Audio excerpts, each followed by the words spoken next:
नमस्कार दोस्तों। आज मैं जो ड्रैगन जो चाइना का प्रतीक है, वो जो हाथी जो भारत का प्रतीक है, क्यों निगल रहा है, इसको किस प्रकार रोका जाए, इसी पर मैं अपना विचार व्यक्त कर रहा हूँ। मैं पहली चीज़ तो बता देना चाहता हूँ कि एक दो कहावत है कि जोरू जमीन जोर की नहीं तो किसी और की। एक और कहावत है भय भिन्न होत न प्रीति। मेरा कहने का मतलब है कि जोरू ज़मीन जिसको कहते हैं, वो जोर का प्रतीक है, ताकत के प्रतीक है।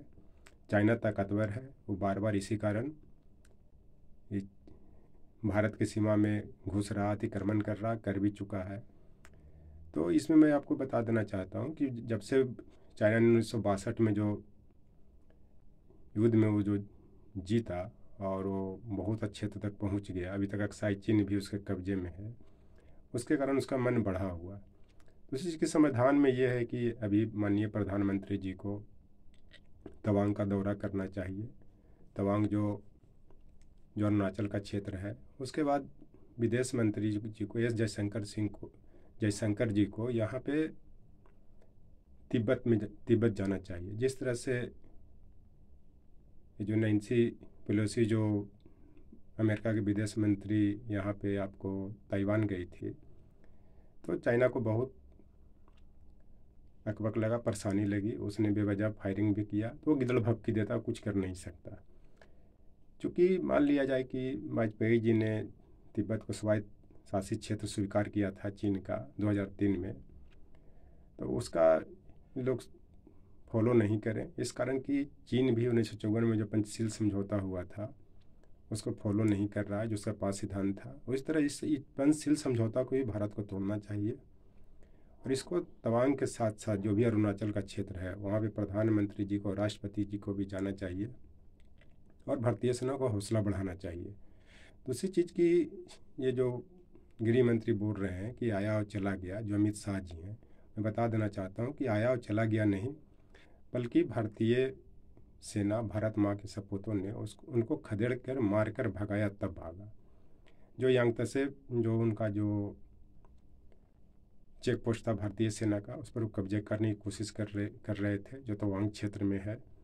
और गृह मंत्री जी ने कई बार पार्लियामेंट में भी स्टेटमेंट दिया कि भारतीय सेना की कोई क्षति नहीं हुई है।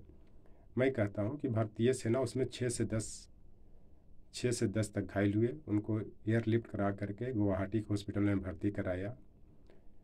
तो देखने की चीज़ है, वो मीडिया से भी देखने की चीज़ है। और जो बुद्धिजीवी वर्ग जो बीजेपी के समर्थक माने जाते हैं, खासकर बुद्धिजीवी वर्ग को कोई भी पार्टी का समर्थक नहीं होना चाहिए, वो राष्ट्र भक्त होना चाहिए, राष्ट्रवाद की ओर प्रेरित होना चाहिए। क्योंकि कोई भी पार्टी जो है अपनी सत्ता के लिए कुछ ही बोल सकता है। जो बुद्धिजीवी वर्ग बोल रहे हैं, जो कुछ दिन पहले मैं राष्ट्रीय सहारा के एडिटोरियल में पढ़ रहा था, ये सब अतिक्रमण होना समान प्रक्रिया। मैं कहता हूँ ये कोई समान प्रक्रिया नहीं है। अगर बुद्धिजीवी वर्ग अगर आपको घर का कब्जा कर ले, अतिक्रमण कर ले, तो क्या आप छोड़ दीजिएगा? वो भी एक समान प्रक्रिया मानिएगा आप। जो चाइना जो है, इसका जो ड्रैगन प्रतीक है, भारत को कितने क्षेत्र तक निगलते जा रहा है, कितना निगल गया है और कितना निकलेगा, इसका कोई सीमा नहीं है। क्योंकि जब बहुत अति होता है तब अंत होता है। वो अति को अंत बुद्धिजीवी वर्ग ही करते हैं। जैसे मैंने 15 दिन पहले एक जो अपना इंटरव्यू दिया था कि चाइना जो है अरुणाचल में, लद्दाख में घुस चुका है, जो 9 दिसंबर घुस चुका था, वो मैं 11 तारीख को दिया। उसके बाद सब मीडिया वालों ने इसको प्रत्यक्ष रूप में या इलेक्ट्रॉनिक मीडिया हो चाहे प्रिंट मीडिया हो, उन्होंने उभारा, तब ये पार्लियामेंट में बात बनी। मैं सभी मीडिया वाले को धन्यवाद देता हूँ, क्योंकि जब देश बचेगी तभी सब लोग बचेंगे, तभी आप बोल पाएंगे, तभी आपका एडिटोरियल में जो आप लिखते हैं वो छपेगा। ऐसे नहीं छपेगा। इस चलते पहले देश को प्राथमिकता देना है, जो सही को सही, गलत को गलत हम सब मिलकर करें। क्योंकि पार्टी पॉलिटिक्स में अपनी सरकार की एक सीमा होती है, पार्टी लाइन का एक सीमा होता है। उस तरह जो भी सत्तारूढ़ दल के जो लोग हैं, अपने पार्टी लाइन पे बात करें, अपन को कोऑर्डिनेशन करें, क्या बोलना है नहीं बोलना है, तब कुछ देश की भला हो सकती है। और इसमें जो जहाँ तक जो चाइना का जो किस तरह से पस्त किया जाए, किस तरह से हराया जाए, बस उसका एक ही उपाय है। इसको जितना जितना हर तरीके से तोड़ा जाए, आर्थिक से, सामाजिक से, राजनीतिक से, संस्कृति से। अभी जो कुछ लोग बता रहे थे कि मोदी जी ने जो चाइना का व्यापार को कम कर दिया। मैं बता रहा हूँ कि चाइना का व्यापार अभी 2 साल में भारत को उसमें व्यापार में बहुत लॉस हुआ। 36.51 करोड़ डॉलर का लॉस है। इस तो देखने की चीज़ है। तो आप कहाँ पे इसको क्षति पहुँचा रहे हैं? इस कारण यह कहना कि ये चाइना जो है भारत की सीमा में अतिक्रमण नहीं किया है या नहीं कर रहा है, निगलना नहीं चाहिए, समान प्रक्रिया है। ये कोई समान प्रक्रिया नहीं, असमान प्रक्रिया है। 1962 के पहले भी लोग यही बोलते होंगे कि समान प्रक्रिया। 1962 के युद्ध में क्या हुआ वो किसी से छिपा हुआ नहीं। और मुझे लगता है कि ये श्रीमती स्वर्गीय इंदिरा गांधी जी अगर 10 साल बच जाते तो पीओके के साथ साथ अक्साई चीन भी भारत का भाग होता। क्योंकि जिस तरह से उनका अतिक्रमी जो उनका चरित्र था, अग्रेसिव चरित्र था, वो राष्ट्रीय सुरक्षा से, नेशनल सिक्योरिटी से कोई समझौता नहीं करती थी, किसी छिपा हुआ नहीं है। इस उनके जो विरासत को अगर मोदी जी देखते हैं, क्योंकि उनको पूर्ण बहुमत की सरकार है और बार बार बोलते हैं कि देश का जो परमाणु बम है छुड़छुड़ी नहीं है, ये नहीं है। आप बोले कम, काम ज़्यादा करें। परमाणु बम है, अच्छी बात है। अगर आप इस तरह से बोलेंगे तो आपको सीमा में अतिक्रमण होगा ही होगा, आपका क्षेत्र में कब्जा होगा ही होगा। चाहे पाकिस्तान हो, चाहे चाइना हो। मौन धारण करना भी अपने आप में ताकत है। और जो मौन धारण करके जो काम होती है वो बोल करके नहीं होती। इसलिए कहावत भी है कि जितना बादल गरजता है उतना बरसता नहीं है। और बार बार इस तरह से बादल की घटनाएं होती है, इसी कारण ऐसा कहा जाता है। इसी कारण चीन को भी लग गया है कि ये सिर्फ बादल की तरह गरजते हैं, मोदी जी कुछ बोलते नहीं हैं, सामने नहीं आते हैं। इस चलते भारतीय सेना को मनोबल बढ़ाने के लिए तवांग क्षेत्र में, लद्दाख, चाहे जो भी भारतीय सीमा पर है वहाँ पे जाना चाहिए। आप आकाश में एयरफोर्स एयरलिफ्ट वायुसेना का प्रशिक्षण करवाएं या फाइटर एरोप्लेन उड़ाएं। चाइना आपको ज़मीन पर उड़ा रहा है तो उड़ाने से नहीं हो जाएगा, उसको कैसे रोकना है इस पर भी ध्यान देने की ज़रूरत है। और किस तरह से भारत को मजबूत करना और चीन को अपने औकात में रखना है ये भी बताने की ज़रूरत नहीं है, क्योंकि भारतीय माँ के सपूत सभी ये काम कर रहे हैं। वो सिर्फ क्योंकि संसदीय प्रणाली है तो देश की रक्षा हो चाहे विदेश नीति हो, वो प्रधानमंत्री के सलाह से, मंत्रिपरिषद के सलाह से ही आगे बढ़ाया जाता है। और इसी कारण सूर्यकांत त्रिपाठी निराला ने ब्रिटिश काल में कविता भी लिखा था उन्होंने, राम की शक्ति पूजा।